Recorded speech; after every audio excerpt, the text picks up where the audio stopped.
약간은 매파적이었던 FOMC 성명문, 거기에다가 아직까지 오늘 이 빅테크 실적 발표에 대한 기대감은 여전히 이어지고 있는 시장입니다. 이 때문에 뉴욕 증시 3대 지수는 오늘 다양한 이벤트들을 소화하면서 보합권에서 혼조세로 마무리를 지었는데요.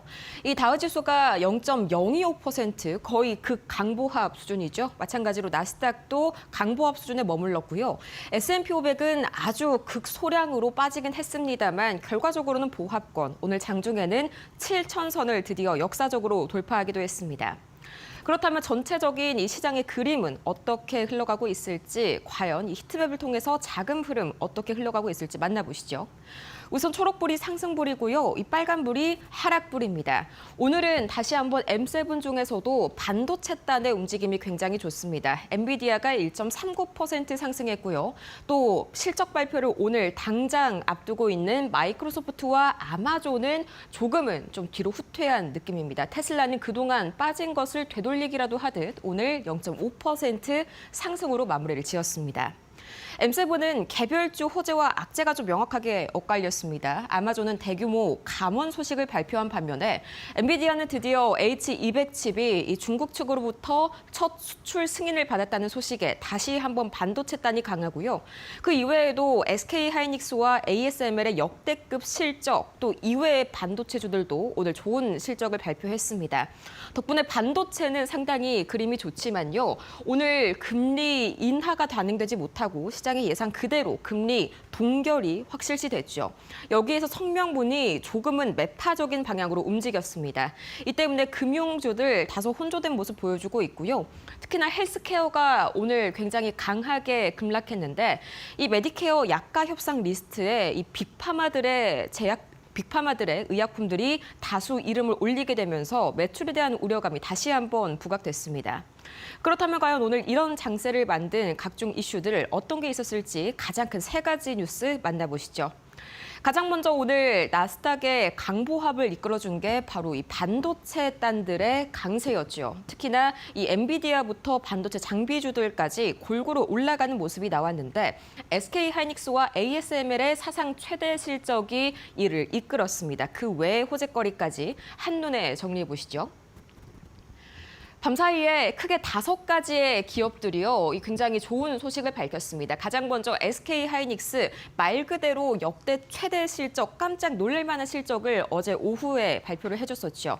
이 때문에 시간의 거래에서 약 7%대 강세가 나왔고요. 이뿐만이 아니라 이 역대급 12조 원 규모의 이 자사주 소각 계획을 밝혔고 미증시 상장에 대해서도 아직 구체적으로 결정된 바는 없지만 지속적으로 검토 중이라면서 기대감을 불러일으키는 발언까지 격포제가 이루어졌습니다.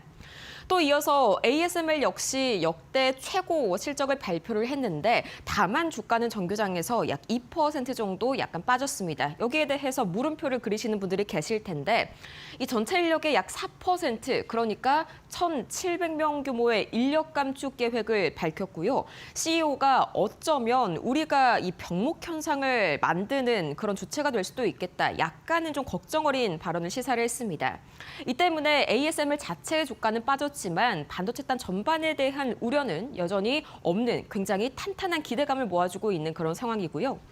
이어서 장중의 시게이트 테크놀로지 20% 상승, 또 텍사스 인스트루먼트도 4분기에 아쉬운 실적을 발표했지만 결과적으로 다음 분기에 굉장히 강한 가이던스를 발표하면서 약 10%가량 상승 마감 지었습니다.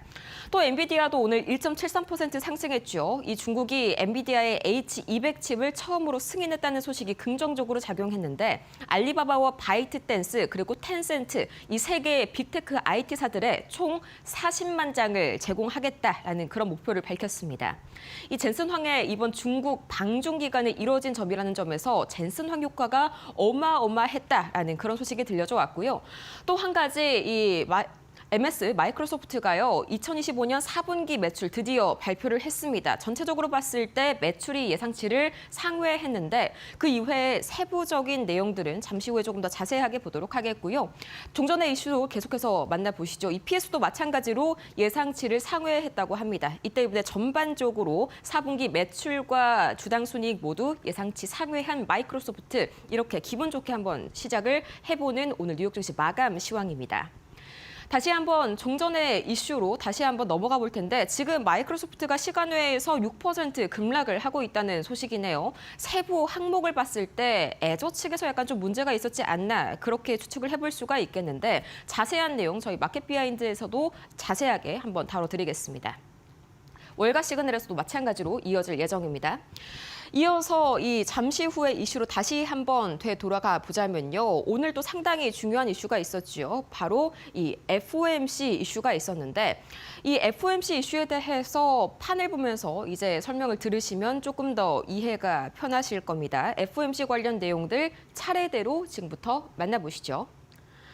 네, 계속해서 미국 연준이 우리의 예상을 그대로 따라갔습니다. 3.5%에서 3.75%로 또다시 금리를 동결지었는데 현재로서 한미 금리 차는 1.25%포인트 수준에 현재 육박하고 있습니다.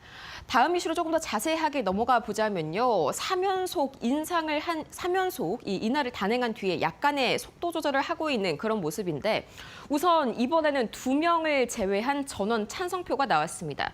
마찬가지로 이번에도 좀 예외적으로 반대표가 나왔는데 우리의 예상 그대로 크리스토퍼 월러 이사와 또 스티브 마이런 상당히 친 트럼프 인사들로 친 비둘기파적으로 묘사되는 인물들이죠. 크게 예상치를 벗어난 그런 주장은 아니었습니다.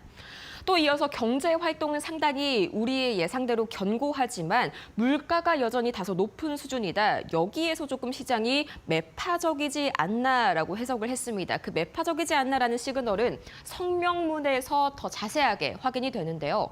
그 전에는 경제 활동이 완만한 속도로 확장되고 있다라고 했지만 이번에는 견고한 속도로 확장되고 있다. 한마디로 경기가 상당히 좋다. 그러니까 금리를 급박하게 조절할 필요가 없다는 의미겠죠. 또 이어서 실업률이 9월까지 상승했다라는 그런 메시지가 삭제되고 실업률이 안정화됐다. 고용 침체에 대한 명분이 사라지면 당연히 금리 인하 가능성도 낮아지게 되는 거겠죠. 또 마찬가지로 고용에 대한 하방 리스크 증가 문구가 삭제되면서 인플레에 대한 우려가 조금 더 올라갔다고 해석할 수가 있는 성명문이었습니다. 이 때문에 발표 직후에 이 국채금리는 하락했고요. 또 이 국채금리와 또 달러 인덱스는 상승했고요. 반대로 3대 지수는 이 약세를 다소 겪게 됐습니다. 그럼 다시 한번 종전의 이슈를 만나보기 전에요. 또 테슬라가 마찬가지로 4분기 매출이 249억 달러로 예상치를 상회했지만요. 테슬라의 경우에는 그 이외의 발표들을 조금 더 집중해서 볼 필요가 있겠죠. 잠시 후에 월가 시그널에서 자세하게 다뤄보도록 하겠고요. 마찬가지로 EPS도 예측치를 상회했습니다. 오늘 헬스케어 단 특히나 제약사 빅파마들이 상당히 고전을 겪었었죠. 이 메디케어 약가 협상에 제약사들의 의약품이 대거 포함됐기 때문인데 오늘 헬스케어 전반적으로 상당히 부진한 그런 모습이었습니다. 그럴 수밖에 없는 게 이 화이자와 에브비, 노바티스, 일라일리 등 이름만 들으면 알 법한 제약사들의 이 의약품들이 대거 메디케어 약가 협상의 대상이 됐는데요. 이 해당 처방약의 지출 규모는 약 270억 달러. 정말 어마어마한 캐시카우가 됐었던 의약품들입니다. 쉽게 얘기해서 메디케어 약가 협상의 대상이 된다는 것은 정부에서 가격 상한선을 두겠다라는 의미인데 이 약들이 너무 돈을 잘 벌고 있으니까 더 이상 약들의 가격을 시장 가격에 맡기지 않고 정부가 나서서 깎겠다는 겁니다. 당연히 이 제약사들에게는 매출 타격이 될 수밖에 없고 이 때문에 주가 하락이 발생할 수밖에 없는 뉴스였겠죠. 이 때문에 오늘 S&P 500은 약보합권에서 마무리를 지었습니다. 그렇다면 과연 이 특징주들은 어떤 이슈를 몰고 왔을지 정보경 앵커와 함께 만나보시죠. 네, 시장이 주목하는 빅테크 기업들의 실적 발표 우리 시간으로 오전 6시부터 이어지고 있습니다. 세 종목 바로 확인해 보도록 하겠습니다. 오늘 마이크로소프트, 테슬라, 메타의 실적 발표가 계속 이어지고 있는데요. 먼저 마이크로소프트입니다. 월가가 애저 성장률이 약 39% 수준을 유지할 수 있을지와 함께 오픈 AI 관련 대규모 클라우드 계약에 포함될 수 있는 자녀 수행 의무에 주목을 했는데요. 잠시 전에 전해드린 대로 4분기 매출과 EPS 모두 시장의 예상치를 상회했습니다. AI 투자 속도와 수익성 간의 균형이 주가의 방향성을 가릴 앞으로의 핵심 변수가 될 것으로 보이고요. 다음 종목 테슬라입니다. 마찬가지로 조금 전 속보로 전해드린 것처럼 매출과 EPS 모두 마찬가지로 시장의 예상치를 상회했습니다. 하지만 이제 글로벌 차량 인도량이 4분기에 15% 감소한 데다가 BYD를 비롯한 경쟁의 심화, 또 미국 전기차 세액 공제 종료 영향까지 겹치고 있는데요. 시장은 앞으로도 로보택시와 자율주행 구독, 또 옵티머스 로봇 등 중장기 성장 스토리가 얼마나 구체화될지에 주목을 하고 있는 모습입니다. 다음으로 메타입니다. 메타도 매출과 EPS 모두 시장의 예상치를 상회하는 것으로 발표가 됐는데요. AI 성과 개선에도 불구하고 이 대규모 자본 지출 확대에 대한 부담이 좀 함께 반영이 되는 모습입니다. 메타는 2025년 자본 지출 전망치를 700억에서 720억 달러 상향했고요. 2026년에 투자 규모가 더 크게 늘어날 것이라고 밝힌 바 있습니다. 세 종목의 자세한 이야기는 월가 시그널에서 더 이어지도록 하겠고요. 주가 흐름 어땠는지 시외 주가 거래까지 한번 확인해 보도록 하겠습니다. 마이크로소프트가 현재 4% 넘게 급락하고 있는 모습을 시외 거래에서 보여주고 있습니다. 다음 종목이죠. 이어서 테슬라 확인해 보시면요. 시외 거래에서는 3% 넘게 급등하고 있는 모습 보여주고 있고요. 다음으로 메타 확인해 보겠습니다. 4% 넘는 급등 흐름을 보여주고 있는 메타입니다. 세 가지 종목 월가 시그널에서 더 이어가도록 하겠고요. 다음 종목도 살펴보도록 하겠습니다. 오늘 엔비디아와 애플 특징주로 준비를 했는데요. 앞서 전해드린 대로 이제 엔비디아 같은 경우에는 중국 관련 수요 기대가 다시 부각되면서 상승하는 모습입니다. 중국 당국이 알리바바와 바이트댄스, 텐센트 등 현지 빅테크 기업들의 H200칩 구매를 승인한 것으로 전해졌죠. 규제 불확실성에 대한 부담이 완화된 영향이고요. 월가 시그널에서 더 자세히 전해드리도록 하겠습니다. 다음 종목 애플입니다. 오늘 하락세를 보이고 있는 애플인데요. 글로벌 메모리 반도체 공급에 대한 부족, 우려가 부각이 좀 되고 있습니다. 1분기 실적 발표를 앞두고 원가 상승에 따른 마진 압박이 핵심 부담으로 작용을 하는 모습인데요. 여기에 더해서 알레테이아 캐피털이 애플에 대한 투자 의견을 매도로 유지한 채 목표 주가를 205달러로 낮춘 점도 주가에 좀 반영이 되는 모습입니다. 주가 흐름 어땠는지도 같이 확인해 보시죠. 먼저 엔비디아 살펴보시면요. 오늘 1.59% 올라주는 모습이고요. 다음 종목 애플입니다. 애플은 0.71% 빠지면서 약세에서 마감을 했습니다. 다음으로 오늘 또 이슈가 있었던 종목들 살펴보도록 하겠습니다. ASML이 실적을 발표했습니다. AI 관련 고객들의 주문 낙관론 속에서 수주 잔고가 388억 유로까지 늘었지만 인력 구조 조정으로 약 1,700명 감원 계획을 공개한 점도 부담으로 작용을 했는데요. 단기간 주가가 급등한 이후에 밸류에이션과 실행력에 대한 경계 심리가 커지고 있습니다. 거래량은 평소에 약 2.5배로 늘어난 가운데 오늘 차익 실현 흐름이 이어지는 모습입니다.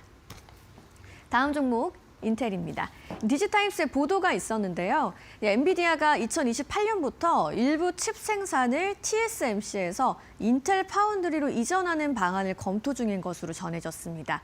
AI 반도체 고객 유치 기대가 부각되면서 투심이 빠르게 개선되고 있는 인텔입니다. 다음 종목 시게이트입니다. 앞서 전해드린 시게이트인데요. 스토리지 인프라 업체죠. 2분기 실적이 시장 기대치를 크게 웃돌면서 오늘 급등했습니다. 조정 주당 순이익은 3.11달러로 예상치인 2.83달러를 상회했고 매출도 28억 3천만 달러로 전망치인 27억 5천만 달러를 웃돌았는데요. 거래량이 평소에 2.5배를 넘긴 가운데 52주 신고가에 근접하는 흐름을 보여주고 있습니다. 세 종목의 주가 흐름도 바로 확인해 보시죠. 먼저 ASML인데요. 오늘 2.18% 빠지면서 약세로 마감을 했고요. 다음 종목입니다. 인텔은 11% 넘는 급등 흐름이 나왔습니다. 강세 마감했습니다. 마지막으로 시게이트 확인해 보시면 19% 넘으면서 급등하는 흐름으로 오늘 마감했습니다. 지금까지 특징주 살펴봤습니다. 지금 시각 매크로 지표와 원자재들은 어떤 움직임을 보이고 있을까요? 가장 먼저 국제유가 WTI부터 살펴보도록 하겠습니다. 가장 먼저 WTI 1.38% 다시 한번 올라서면서 어느덧 63달러 선을 돌파했습니다. 이 밤사이에 트럼프 대통령이 다시 한번 이란 측에 강력한 경고를 날렸는데 이 에이브러햄 링컨 항공모함 함대가 이끄는 현재 이란으로 가고 있다면서 이전에 베네수엘라 타격 때보다 훨씬 훨씬 더 강한 군사적 타격이 있을 수도 있다고 경고했습니다. 계속해서 이란이 핵무기 폐기 협상에 나설 것을 촉구하고 있는 트럼프 대통령, 이 때문에 단기적으로 이 원유에 대한 공급 우려감이 확산됐고요. 여기에 또 밤사이에 미국 에너지부죠. 이 EIA에서 발표한 원유 재고 역시 예상을 깨고 마이너스로 발표가 되면서 상당히 이 공급 우려에 마찬가지로 이 확산을 부추겼습니다. 원달러 환율은 소폭 올랐습니다만 여전히 1,432원 선 최근 단기적으로는 낮은 레벨을 유지를 하고 있습니다. 트럼프 대통령이 최근에 약달러를 용인하는 듯한 그런 발언으로 다시 한번 달러 인덱스가 4년 만에 최저치를 기록했습니다. 밤사이에는 95선 중반대까지 이 달러 인덱스가 내려갔는데 이 때문에 계속해서 원달러 환율은 1,430원대 초반선을 유지하고 있고요. 비트코인 가격은 0.14% 소폭이나마 다시 한번 올라서면서 89,000달러 선을 넘어선 그런 비트코인입니다. 계속해서 이 미국 상원위원회에서 교착 상태에 빠졌었던 암호화폐 법안, 이 암호화폐 법안이요 다시 한번 좀 물꼬를 트이는 듯한 그런 움직임이 포착되고 있습니다. 계속해서 이 백악관이 암호화폐 법안을 위해서 이 업계 임원들을 현지 시각으로 2월 2일 월요일에 소집할 것이라는 소식에 다시 한번 비트코인 기대감 안고 움직이고 있고요. 금 가격은 4.8%가량 올라서고 있습니다. 5,300달러 현재 돌파한 그런 상황인데 트럼프 대통령의 발언으로 이 약달러 현상이 가속화되자 자금이 달러에서 또 다른 안전자산인 금으로 이동하고 있기 때문이고요.